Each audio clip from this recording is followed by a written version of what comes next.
Good afternoon, everyone, and welcome to our general session. I hope everyone is enjoying the conference so far. I know my family is.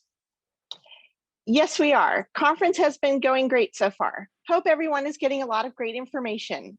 I am always intrigued by getting to hear what the latest research is in regarding juvenile arthritis. I appreciate the information Dr. Ardawan shared with us earlier this morning in our opening session. Next, I'd like to introduce the moderator for this afternoon's session. Michelle Ndweli is the Director of Health Strategy for the Arthritis Foundation. Welcome, Michelle. Good afternoon, everyone, and thank you so much for joining us today for this really informative session.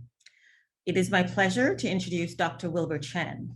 Dr. Chen is the Chief of the Adult Clinical Studies Section at the Center for Vaccine Development and Global Health at the University of Maryland School of Medicine, an academic enterprise engaged in the full range of infectious disease intervention, from basic laboratory research through vaccine development, preclinical and clinical evaluation, large-scale pre-licensure field studies, and post-licensure assessments.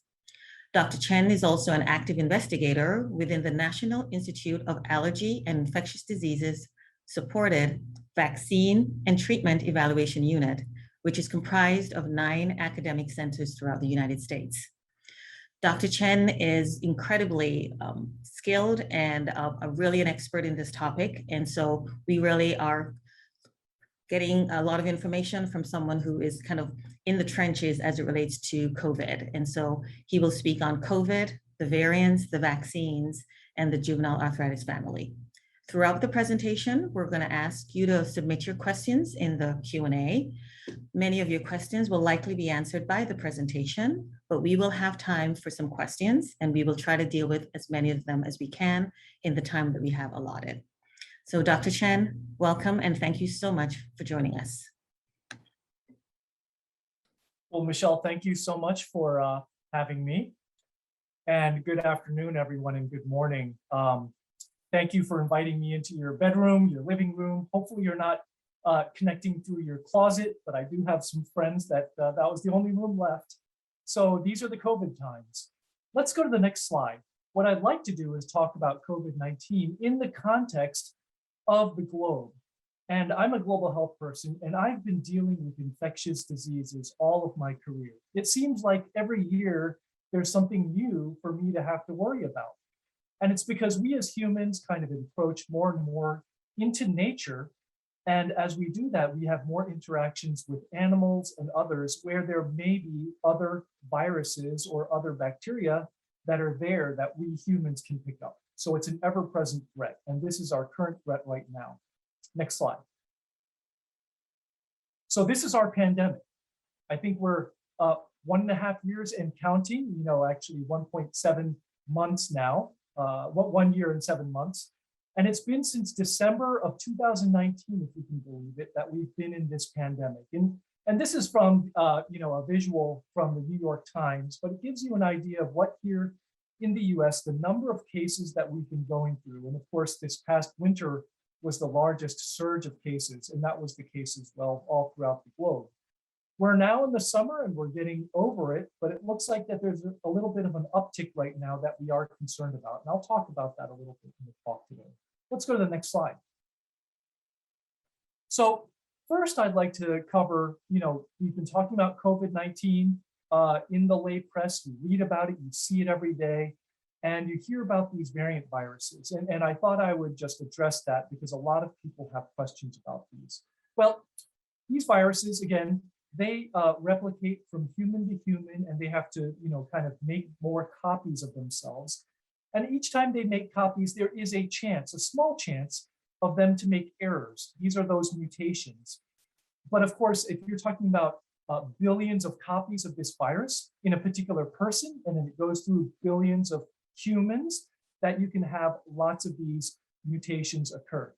Some of these mutations can be successful. Let's go to the next. If you press again, it'll activate. And we can see the 3 different effects that these mutations can have potentially. One is that the mutation really does not have much of an effect on the survival of the virus. The other type of mutation can actually decrease the fitness of the virus which is the survival of the virus. And that's okay. We would like for that virus to be weaker. But the one that we fear is that increased fitness or the increased severity of that virus. And that can result in that virus through the mutation, the variant virus, having better transmission, maybe causing higher severity of illness. And also it may cause that virus to be able to evade our diagnostic testing so that we can't find it as easily with our tests. We may not be able to treat it as well with our therapeutics, like our monoclonal antibody therapies, and maybe vaccines may not cover it as well. So thank goodness that right now, with the many different variant viruses that we're seeing, yes, better transmission. In fact, the alpha virus is about 50% more transmissible than the original virus. And now this Delta is about 50% more transmissible than the alpha. So again, it's getting more and more transmissible. Severity-wise, we're not seeing a lot more severity with the Delta virus, which is good. And we're seeing a little bit of a decline in the effectiveness of vaccines, but not a drop-off completely, just a little bit of a decline. So we continue to watch it. If you press again, you'll activate a video or an image. And here I wanted just to show you an illustration of what we mean by these mutations. So if you take a face and you think of, you have to try to recognize this virus. If you have 3 simple mutations, collectively, it may be able to help that virus to evade the immune system by putting on a more complex disguise. And you have more mutations and a more complex disguise. So again, that's why the difference between the face on the top and the bottom is just the complexity of the disguise that they're wearing. And that's just kind of the image that you want to have for these different mutations that we're watching on these viruses and whether they become successful variant viruses. Let's go to the next slide. So we have, again, gone through more than 1.5 years, and we've seen the rise of these different viruses. I already discussed, the alpha variant that arose sometime around the early winter of this past winter. We had the gamma and the beta viruses also evolved, both of them around February. And then the Delta virus first came to light here in the US around the end of March. Now we've got the Delta virus just since March up until now. It is now about 80% or more of the viruses that we're seeing circulate as new cases caused by new cases. So again, that's how easily these viruses can be introduced and then become transmitted through our population. Let's go to the next slide. So let's talk about vaccines because a lot of people have questions about them. I'm a vaccine developer. That's what I've been kind of doing all my life, is trying to develop vaccines for global health. Most of my time when I'm not in a COVID situation is trying to develop vaccines against malaria, diarrheal diseases, and other things that afflict developing country settings. So when I think about vaccine development, the normal timeline is that it takes about 10 to 12 years. And it takes multiple different stages. And what you can see is that it takes a lot of investment. And the reason why it takes so long is because in order to make a business or a financial case for you to continue to develop that vaccine further on in the R&D type pipeline, is that you need to continue to show some success at each stage so that you can go on to the next stage and inject a big portion of money to invest into that next stage. So if you click on the next, this is what we did for COVID. We took money out of the question for the business case. We basically said, and we meaning, nations made billion-dollar investments upfront to say, we are going to pull out all the stops for the business part, the financial part of the decision-making, and make it purely on science.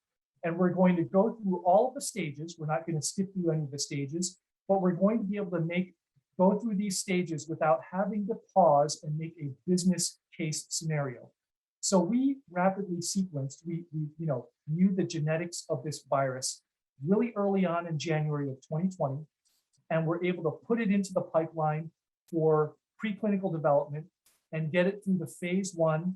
And if it was successful, then the phase 2, then the next phase, phase 3, until we got to the point where we could submit it to the FDA and other regulatory authorities all throughout the world for this emergency use authorization consideration. And then we are able to get to the point where we can have true impact, what we're seeing right now with the deployment of these vaccines within a very short period of time. Very remarkable that we're able to do all of this within 1 to less than 2 years. Let's go to the next slide. So another part of how we were able to develop these vaccines in such a remarkably short period of time is because we used vaccine platforms that were already available. I'm just going to start out with the top of this graph here, which is the traditional approach, chicken and egg. Can you believe it that a lot of our influenza vaccines that we have been using throughout the decades and even up until now are made by chicken's eggs? We basically take the virus, put it into the egg, put it in the incubator, and a few days later, we can grow billions of viruses out of it, and that's how we are able to make large amounts of vaccine. Now, it takes many millions of chicken's eggs to make vaccines for the whole population of the US and the rest of the world. But again, that's how the traditional approach is for many decades. Now we use more modern approaches for many other vaccines. So there's the live attenuated vaccines. So that represents like the flu mist vaccine, measles, rubella, mumps vaccine, they're all live attenuated vaccines. Those are the more modern approaches. We've got recombinant vaccines where we basically are able to engineer these into bacteria or yeast to express our vaccine of interest in a very purified way. And that's how we make our hepatitis B vaccines and other types of vaccines. We have cell culture based techniques, and we have adjuvants that are available. And cell culture is almost like, you can think of it like, you know, when you brew beer in a big vat, in a fermenter, and you're able to do that with a large cell culture to make lots of purified virus or bacteria or other things that you need to make your vaccine. And then we go to the bottom of this slide, which is the next generation approaches. And that's where we are right now. DNA or the mRNA-based technologies, where you can basically, as soon as you have the sequence of the virus, you pop it right in to your platform and you can start making that vaccine readily and available within weeks. You can have virus-like particles and nanoparticles. That's the Novavax technology and other ones around the world. And then you can have viral vectored vaccines where you take a known virus, like a chimpanzee adenovirus or the adenovirus of the J&J Janssen vaccine, and you put in the genes of the spike protein of the coronavirus, and you're able to make an effective vaccine. This is how we're able to use, you know, our advanced science and to be able to make these vaccines at extraordinary fast rates. And again, these were technologies that we were using to try to make cancer vaccines and other vaccines like Ebola vaccines, Zika, chikungunya, some of these other vaccines that we were making candidates for and evaluating and testing in the global health space. This is what we pivoted to very quickly when we realized that we were in a new pandemic. Next slide. So, you know, I want to assure all of you that as we developed these vaccines very quickly, that we evaluated them in the same way that we normally do with other vaccines and therapeutics that are evaluated by the FDA. And in fact, the FDA came up with guidance back in June of last year to describe to industry and all other governments what is required to be able to have a vaccine, a COVID vaccine licensed. And so we went through the phase 1, the phase 2, and the phase 3 studies. The phase 1, again, we're concentrating on the safety of the vaccines, and that was in 100 people or more.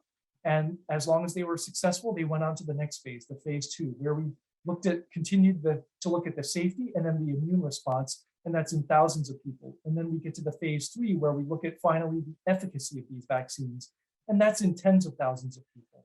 So that again is describing to you in a nutshell how we're able to evaluate these vaccines in a short period of time.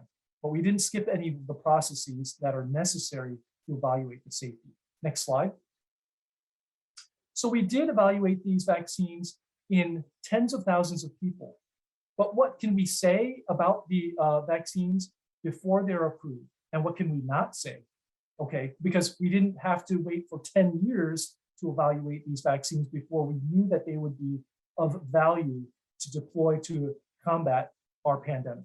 So for the safety, we could, of course, evaluate very well the common adverse effects, like the injection site reactions, systemic reactions like the fever and the the body aches and those sorts of things. We can also evaluate some of the less common side effects, only the ones that occur, 1 in 10,000 people or something like that, but we cannot detect very rare adverse effects. We haven't evaluated it before the licensure or the EUA approval of these vaccines in millions of people. And, we can't evaluate some adverse effect that only occurs 1 in a million, okay? We also cannot make statements about whether or not there are any long-term adverse effects. And that is why we continue to have what we call post-market safety surveillance, which is what we're doing right now. And we continue to do now that we've had these vaccines deployed for 9 months and longer. Okay, so again, this is why we continue to look at the safety. And in fact, I'm a member of the CDC's ACIP, and we last Thursday, again, had a meeting to evaluate the long-term adverse effect profile of these vaccines. And we continue to have great confidence in the value of these vaccines. We also can make statements about the efficacy of these vaccines. Obviously, we can make statements about how well we think that they prevent illness caused by COVID.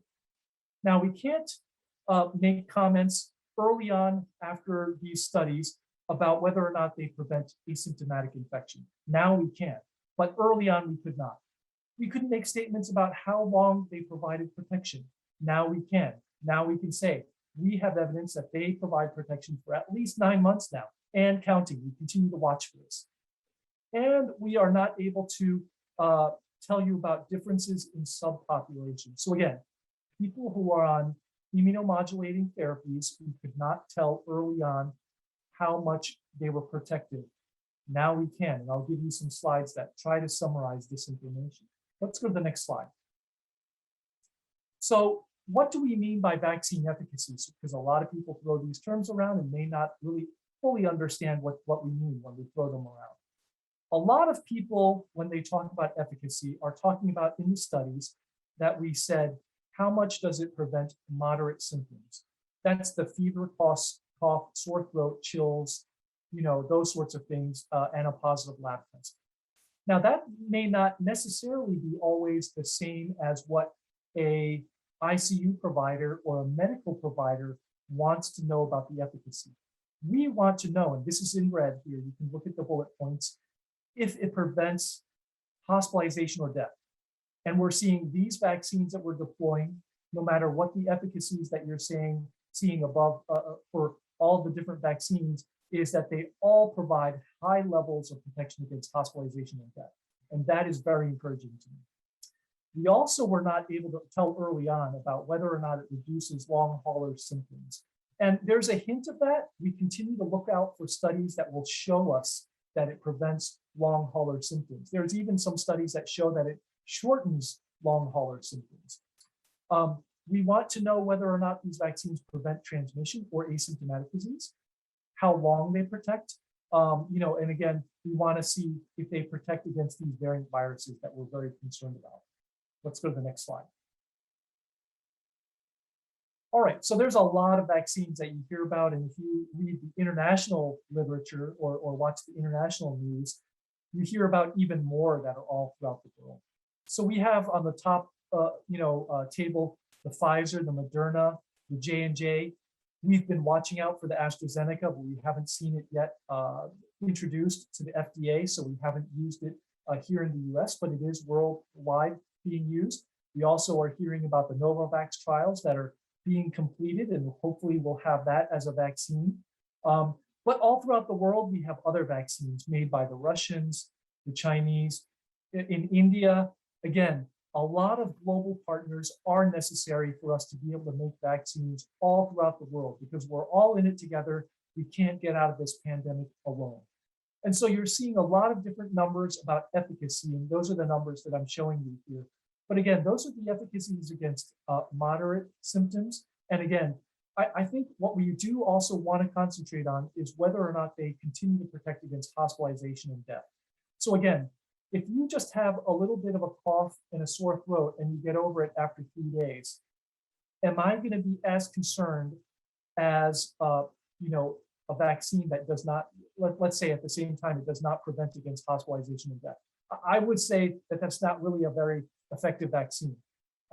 Whereas if I had a vaccine that did not prevent, cough and fever and sore throat, but did prevent hospitalization and death, I would say that's a very effective vaccine. So it's a little bit different way of us to talk about the effectiveness of these vaccines. Let's go to the next slide.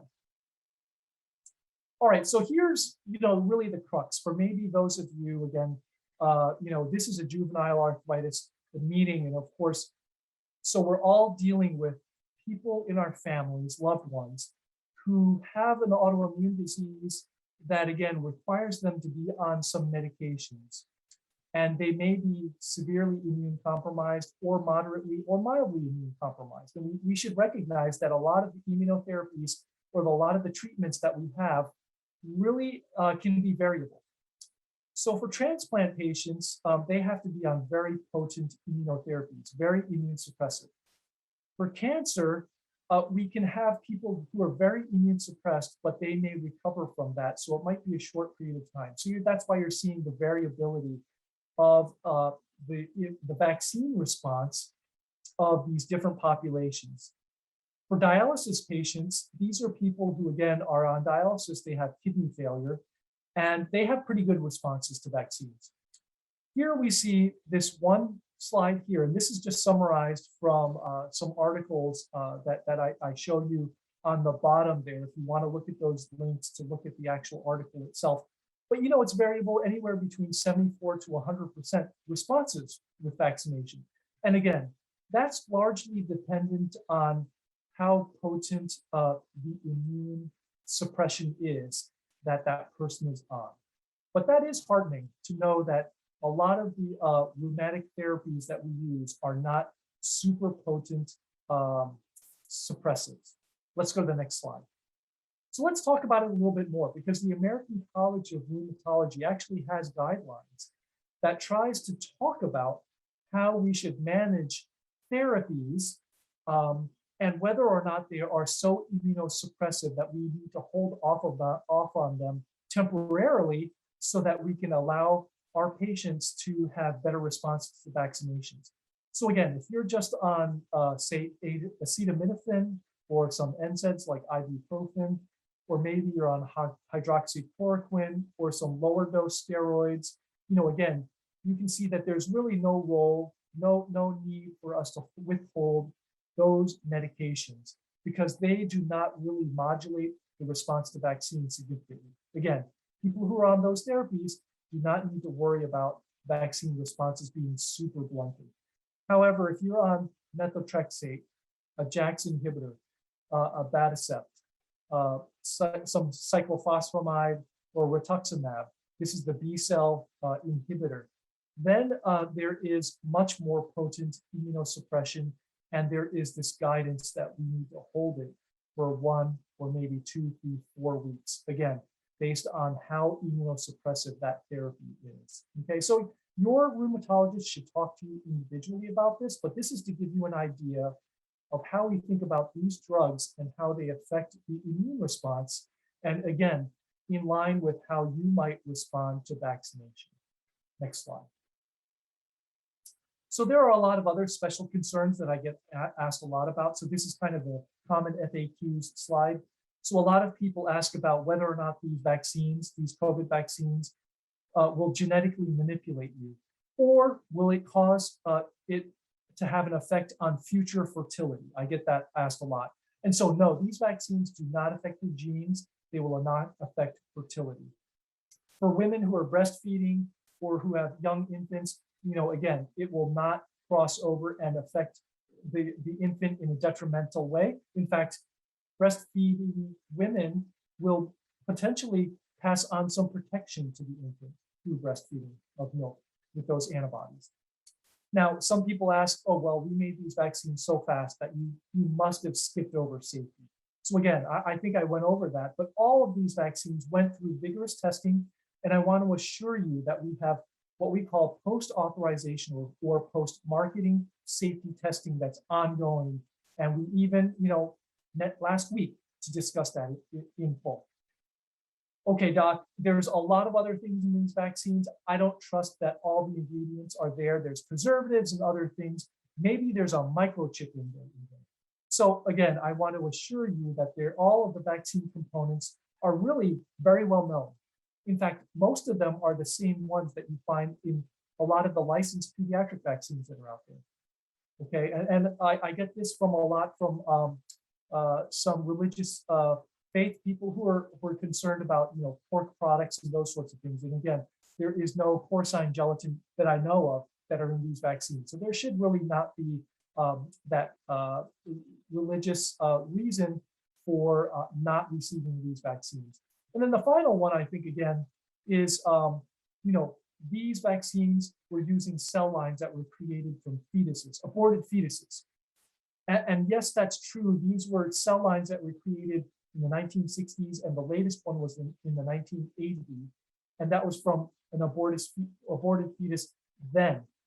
And since then, it has been a cell line. So no more harm has been done. So again, we can be morally outraged that that event happened back in the 1960s up until 1980 to create that one cell line.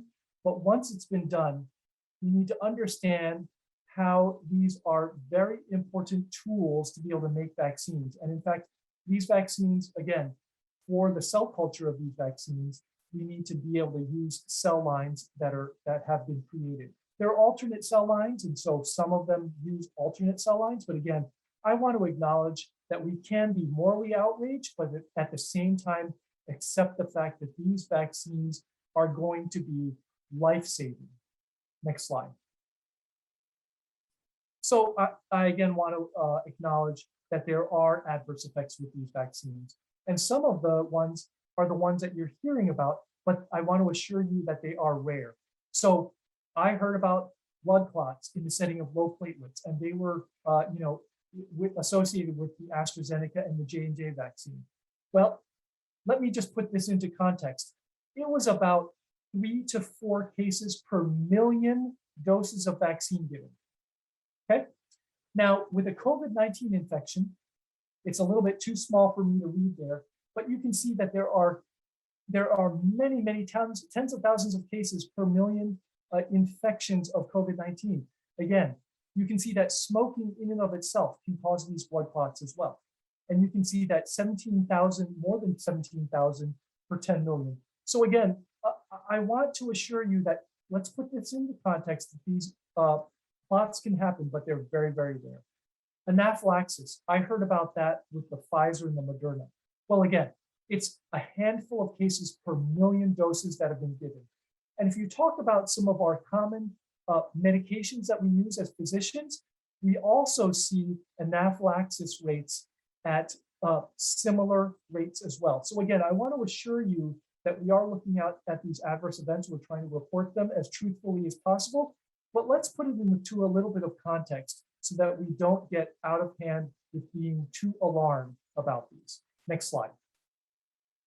There's also adverse events that we more recently heard about among younger ones with the myocarditis and the pericarditis. And again, this is associated with the Pfizer vaccine that we're using now down to the 12 years of age and older. And we may start using the Moderna vaccine. And again, we shouldn't be surprised because it's the same mRNA-based vaccine.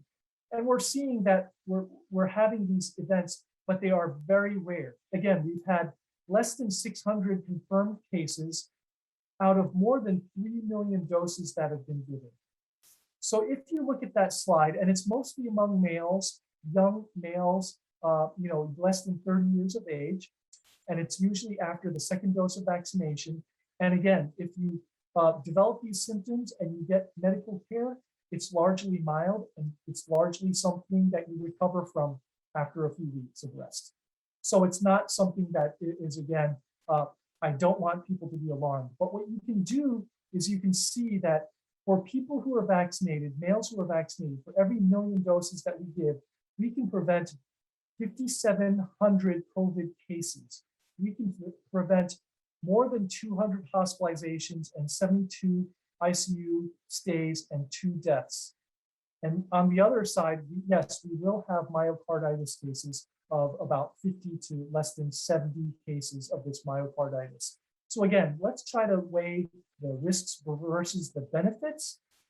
And hopefully all of you will hear the clear message that I think these vaccines continue to be valuable. Next slide. All right, so I think again, because our audience and the loved ones that we're concerned about in this conference are children. And so when are we going to get these valuable vaccines to our children? Well, right now, the Pfizer vaccine is the only one that is authorized for adolescents 12 years of age and older. We're hoping that we'll have vaccines for children less than 12 years of age sometime in the winter. I don't know when. We're hoping that it'll be early winter, in fact. And that'll be probably for children 2 years of age and older. And I think the infants for 6 months of age up to 2 years of age will probably hear about mid to late winter, a little bit thereafter. Moderna is shortly on its heels. I'm hoping that we will see an adolescent EUA authorization soon. In fact, Moderna submitted their EUA review package to the FDA on June 10th.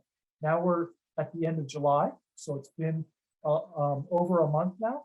So it may be that in sometime in August, coming up in the next few weeks, that we will have an FDA EUA authorized Moderna vaccine. But for the older children, for children, again, less than 12 years of age, we have those trials still ongoing. Those trials started on March 16th. And so we will hear about those trial results hopefully sometime in the fall. And again, just like for the Pfizer, we may hear about these vaccines being approved and authorized for young children sometime in the winter. And it may be mid to late winter rather than early winter, like I say for the Pfizer. The J&J, the Janssen vaccine, also is doing their adolescent trials right now. They started a little bit later. They started in April. And so again, we're hoping that we'll have EUA authorized adolescent vaccine sometime maybe by late autumn or early winter. And we haven't heard about the trials initiated yet for children for the J&J, but that should be coming very soon. And Novavax, again, they are still doing their trials. We haven't seen them submit to the FDA yet, but that is another vaccine that we're hearing about. And then I didn't list all of the global vaccines, but again, this is to just give you an idea of my personal projections about these vaccines for children. Next slide. All right, well, we've been going through a phased vaccine implementation. And so this slide here is to show you that early on, we only had short vaccine supply. So we had to really prioritize how we rolled it out into the population. So older adults, our first responders, healthcare workers, those sorts of things. But as we had more and more vaccine doses available, we needed to surge in our capacity, and hopefully now it's everywhere available in our local pharmacies and those sorts of things. Now, in the slide here, you can see that it starts to decline. It peaks and then declines. That's not to mean that the vaccine supplies drop off, but it's really to say that we're encountering right now that vaccine demand for vaccine drops off. But we need to continue to push, and that's that final phase strategy, continue to make these vaccines available to everyone and to try to message out to people how valuable these vaccines are to people who remain unvaccinated. Let's go to the next slide.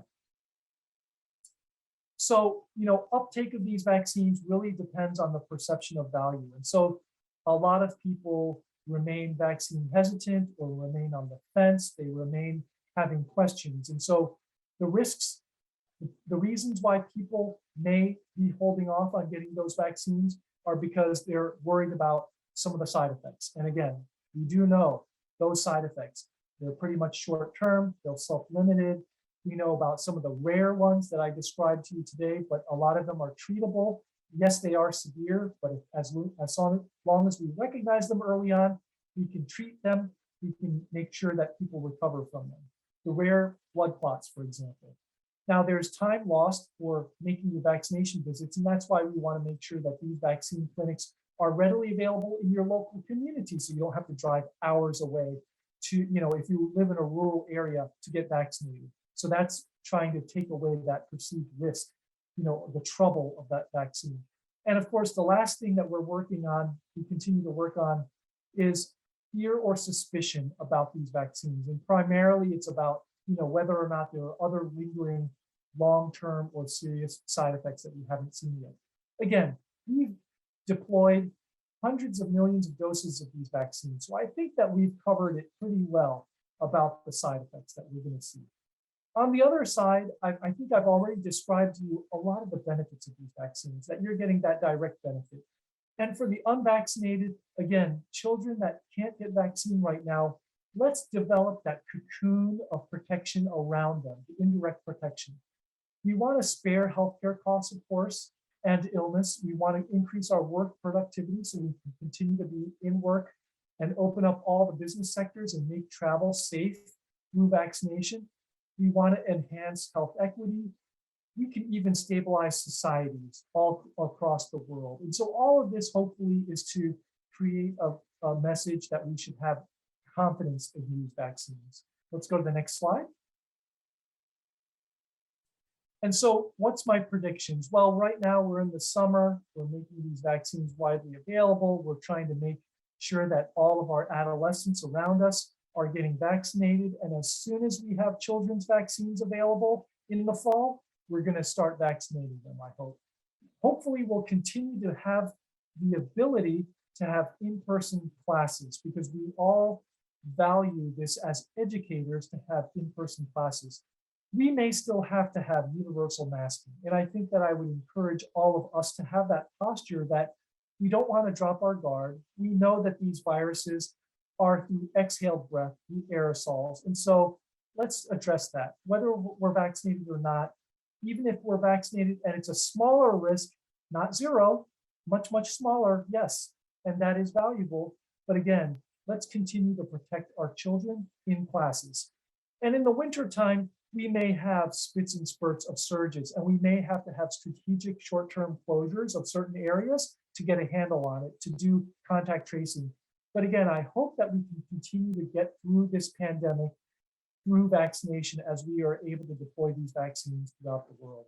Let's go to the next slide. Let's limit the transmission of this virus. We need to get vaccinated. Let's continue to watch our distance and wear our masks. I think a lot of us have been teleworking, doing teleeducation or telehealth, maintaining that physical distancing. Administrative changes means that, again, if you can do rotations so that you don't have as much density at workspaces, wearing PPE when you have to be face-to-face, all of this is a way to prevent and limit the transmission of this virus. And it's all been highly effective before we had vaccines. And now that we have vaccines, we continue to want to use these tools. Next slide. So I want to thank you so much for allowing me to speak to you today. Hopefully, you can use some of the tools that I've talked about today or some of the talking points and become a local vaccine ambassador to the people around you. So thank you so much. All right. Thank you so much, Dr. Chen, for that really, really informative session. And you answered so many of the questions that were coming in, but we do have a few that we'd like to address in the next few minutes. So I'll give you a minute to get a little water. And the first question is, you mentioned fertility issues. So a parent wanted to know from males as well as females, is there no concerns for either gender? Yeah, that's right. Absolutely. So for both males and females, we really should not have any reason to think that these vaccines will either alter our genes or affect our fertility now or in the future, tens of decades, tens of years or decades from now. Thank you. The next question is, can people with lung issues get the COVID vaccine? Any concerns there? Lung issues. Yeah, I don't think that there should be any contraindications for people who have bronchitis, pneumonia, or other lung issues like sarcoid or some of these other rheumatologic diseases that can affect the lungs. If you are requiring oxygen or if you're on inhalers or some other therapies, again, these vaccines should be very valuable to prevent you from having complications from the COVID infection. Okay. A parent would like to know, she's living in a district that is not requiring masks. She's planning to make her daughter wear one. Any other suggestions of what she could ask a school for that may be helpful? Yeah, and this is a hard topic because again, the attitude for masking all throughout the world has been very different in all different communities. And again, ultimately it comes down to, that this virus is transmitted through the air, through our exhaled breath. And so the only way to protect ourselves is to understand that that's the way this virus is transmitted. So if you can implore for your local teacher, your local school to make arrangements, if you can have physical spacing made available, if you could have people respectfully wear a mask, again, all of these will be approaches to make it safer. Again, for the child who remains unvaccinated, again, that's why I think it is ultra difficult to have these conversations with the school systems because you have only limited power. But that's really ultimately, that's why we as scientists have been trying to implore and talk about implementing all of these safe practices in each and every educational system throughout the world. How likely is a vaccinated person a carrier of the COVID virus and able to infect an unvaccinated person? Yeah, that's a great question. We're getting a better and better understanding that we know that these vaccines do protect the vaccinated against asymptomatic disease, but that's not 100%. So even if I told you that it's 95% protected, and I just throw out that number, we have some data that's maybe at 70%, 80%, but even if I said 95%, 95% means 1 in 20 do not.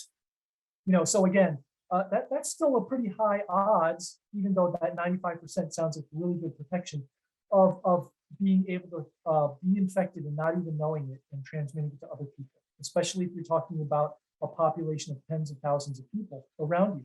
So again, I always feel that you don't want to drop your guard against this virus, which is still causing a pandemic throughout the world. And so I don't want to be an alarmist, but I also want people to feel comfortable that they are, once you're vaccinated, you're highly protected, but we still want to protect our young ones around us that remain unvaccinated. So again, that's why it's important for us to meet in small groups, and some of those other practices like going outdoors is much safer than indoors. And then of course the masking when indoors, those sorts of things are important pieces of information for us to practice in our daily lives.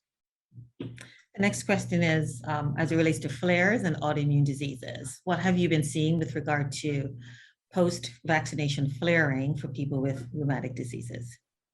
Yeah, that's a good question that you probably have to ask a practicing rheumatologist that sees this every day. So I'm an infectious disease specialist, and I don't see a lot of rheumatologic patients. So probably I have to hedge on this question. But I get the sense because in the literature, the scientific literature that I'm reading, I don't see a lot of reports that people are getting huge flare-ups, to a large degree after getting vaccinated, but they are getting it certainly with the COVID infection. So I think that's really what we're seeing. But I think we can hold that question to be answered more definitively by a rheumatologist. Okay. We have time for about 2 more questions. So the next is, how likely is another pandemic like the COVID pandemic once we get past it in our lifetime? Well, our last pandemic was in 2009 with the H1N1, which ended up being a pretty mild one, but it was a new virus and it technically was a pandemic. And, I'm an infectious disease specialist, and I watch these outbreaks almost as I showed you in my first slide. Almost every year, I'm watching these new viruses emerge. Ebola emerged in West Africa in 2014, Zika in 2016. Again, these viruses exist in nature. These bacteria, these other things exist in nature, and they're natural in animals and other things in nature. And so when they hop over to humans, that's when we have these outbreaks. And so it's always out there. I again hope that we continue to be mindful of encroaching into nature's spaces, Hopefully that was, between 2009 and now is a little bit more than 10 years. So I'm hoping that we'll have more than 10 years before our next pandemic. It's hard to predict. And that's why we as infectious disease global health people try to look for these early on throughout the world so that we can stamp them out early on so that they don't become pandemics. We have time for one more question. Yep. Then if you do have questions, I encourage you to send me an email, manduele@arthritis.org, and I will follow with Dr. Chen and try to get an answer for you. So the last question, Dr. Chen, is actually related to myocarditis and pericarditis adverse effects. Could you talk a little bit about the profile of the young adults or the children who have had these conditions, and are they in any way tied to rheumatic diseases? Were these healthy, or do they have pre-existing conditions like heart disease? Put a little bit more context on the pericarditis. Yeah. This is a great question. We don't have enough cases to really tell, but it looks like a lot of these cases are in previously completely healthy young adolescents and young adults. So, we're seeing it commonly even up to, 30 years of age. And it's mostly among males. So it's something about being young, healthy, and male that there's a predilection for this. Again, only, less than 600 cases right now, but it does not look like it's something that is commonly seen, in rheumatics. So I've not seen that. So that's something, again, we continue to look out for, but we have not seen that signal. So I think that, again, it gives me confidence to say that if an mRNA-based vaccine is presented to your child, I would get it. Well, thank you, Dr. Chen, so much for taking your time to be with us this afternoon and really providing some really relevant information for parents. Thank you, everyone, for joining us. And I'm going to hand it back over to our co-chairs, and I'll have them close out the session. Have a great afternoon, everyone. Thank you so much to our moderator, Michelle, and a huge thank you to Dr. Chen for being part of the JA conference. We appreciate your time and insights so much. Please take a moment to fill out the evaluation for the session. Be sure to check the app for details. Take time to look through the sections of the app and connect with other attendees. We invite parents to complete the JA Insights. You can access the link in the app. We look forward to seeing you and your pictures and videos on social media, and we'll see you all tomorrow. We have another great program for you all. Thank you.